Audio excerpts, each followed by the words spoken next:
हमारा तो नुकसान उन्हीं को ही पहुंच रहा है ना, उनको मारेंगे वो हमें नुकसान है, वो उनको पीट रहे हैं मार रहे हैं वो नुकसान है हमें। तो यही मैं कहना चाहूँगा कि उनको अल्लाह हिदायत दे, और बस हम लोग तो यही कह सकते हैं। हम क्या चाहेंगे, क्या कहना चाहेंगे इस बारे में, थोड़ा आगे आ जाए। मैं तो यही कहूँगा कि एक इंसान को मारने के दर पे कभी नहीं होता। इंसान हो, इंसान का बच्चा, तो मुसलमान इंसान से थोड़ा सा बालातर है। जो इंसान दूसरे हैं मुसलमान नहीं है वो नहीं समझेंगे हमें बालातर, लेकिन हमें बालातर है क्योंकि हम नबी सल्लल्लाहु अलैहि वसल्लम का कलमा पढ़ा, हमारा नबी भी है, हमारा अल्लाह पाक भी है। अल्लाह पाक ने ऊपर से किताब लिख के भेजी, इधर अंग्रेज़ों ने बड़ी किताबें लिखी हैं, अल्लाह पाक ने भी किताब लिख के भेजी है। चलो अंग्रेज़ ना मुसलमान हों, हिंदू ना मुसलमान हो, लेकिन उस किताब का रिसर्च ज़रूर करें कि अल्लाह पाक ने ऊपर से क्या लिख के भेजा है। और जो अल्लाह नबी पाक सल्लल्लाहु अलैहि वसल्लम ने बता के हमें मुसलमान तो कभी भी नहीं चाहेगा कि कोई तबाह हो जाए। क्यों तबाह हो जाए भैया, हम तो अपने दुश्मन का भी नहीं सोचते। क्या लगता है कि जो अल्लाह ताला ने जो किताब हमें लिखकर भेजी है उस पर हम कितना फॉलो कर रहे हैं, उसको कितना पढ़ रहे हैं, उस पर कितना अमल कर रहे हैं, आप इस बारे में क्या कहेंगे? भाई बात क्या करें, अलिफ लाम मीम की 30 नेकियां तो मिल जाती हैं, ज़ालिकल किताबुल ला रिबा फीह का हमें पता ही नहीं क्या है। हमारे बूढ़ों को जो पढ़ रहे हैं सवाब तो मिल रहा है, लेकिन एक बंदे की लिखी हुई किताब दूसरा बंदा पढ़े उसको पता लग जाएगा ये एक मतलब नहीं समझ रहा, गुस्सा तो उसको आएगा ना। अल्लाह पाक थोड़ा सा आता होगा, लेकिन आगे जनरेशन जो आ रही है माशाल्लाह उनको तर्जमा तफसीर सारा आता है। हम चलते हैं इस्लाम पे, अगर हम चलते हैं तो हमारे जहाज़ कभी इंडिया की बॉर्डर क्रॉसिंग नहीं करते, वो नहीं चलते तो उनके जहाज़ हमारा बॉर्डर क्रॉस करते हैं, बाद में जूते भी खाते हैं। चलो कोई बात नहीं, लेकिन ये है कि हम तो कभी भी नहीं चाहेंगे कि हिंदुस्तान हमें तबाह करे या हम हिंदुस्तान का मुसलमान भी कभी नहीं चाहेगा कि पाकिस्तान को तबाह करे, सिख भी कभी नहीं चाहेगा। लेकिन जो हिंदू है ये अंग्रेज़ का गुलाम रहा है, 100 साल अंग्रेज़ इधर हुकूमत की है और ये गुलाम हिंदू था, उसके अंदर जो नौकरानियाँ थीं सारी हिंदन थीं और जो गुलाम थे सारे हिंदू थे। ना मुसलमान ने उसकी गुलामी की ना सिख ने उसकी गुलामी की। ये तो अंग्रेज़ के पाकिस्तान और हिंदुस्तान के दरमियान अभी तक कितनी जंगें हुई हैं, आपको इल्म है इस बारे में? 2-3 तो हो गई, 4 जंगें हुई हैं और चारों के चारों आपको पता है कि किसने पहल की थी? हिंदुस्तान नहीं, इंडिया नहीं, चारों के चारों पाकिस्तान ने पहल की हैं। पहल पाकिस्तान ने की है।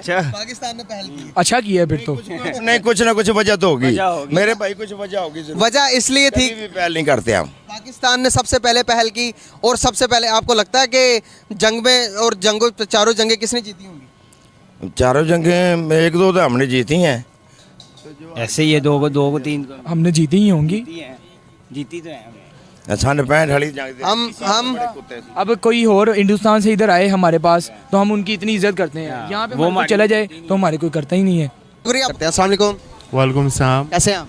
जी अल्लाह का शुक्र है, आप सुनाएं। अल्हम्दुलिल्लाह मैं भी ठीक। नाम आपका? मोहम्मद नादर गौरी। करते गए? अभी ग्रेजुएशन हुई है मेरी। Very nice. क्या इंडिया पाकिस्तान को डिस्ट्रॉय करने के लिए साजिशें करता है? मुझे ऐसा लगता नहीं, क्योंकि दोनों तरफ से पहलू देखे जाते हैं कि आप उनके लिए क्या सोचते हैं।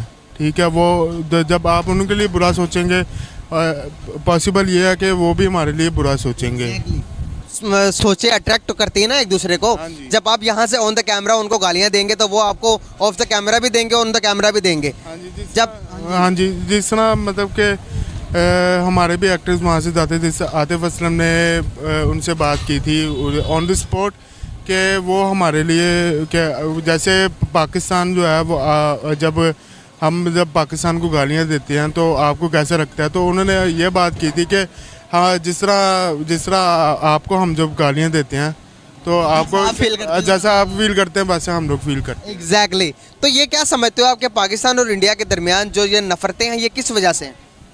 एक्चुअली इसकी मेन रीज़न कश्मीर भी है, और उसके बाद हमारे जो है मेन रीज़न मुझे कश्मीर नज़र आती है, मगर वो भी काफ़ी हद तक अगर सुलझाना चाहें तो वो भी सुलझ सकती है।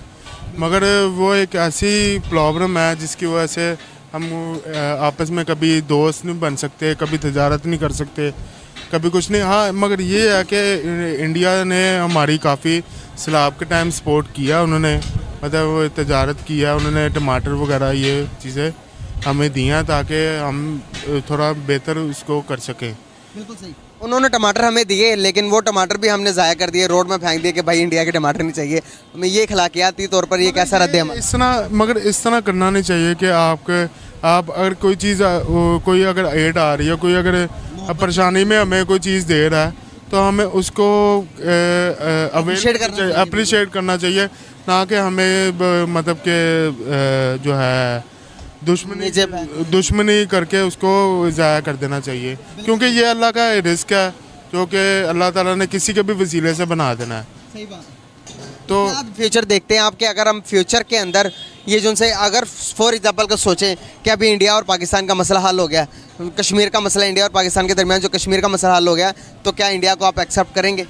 जी जी, अगर देखें ना कोई मर्डर करता है किसी का या कोई करता है तो सारे आपस में जो है जो अदालत में केस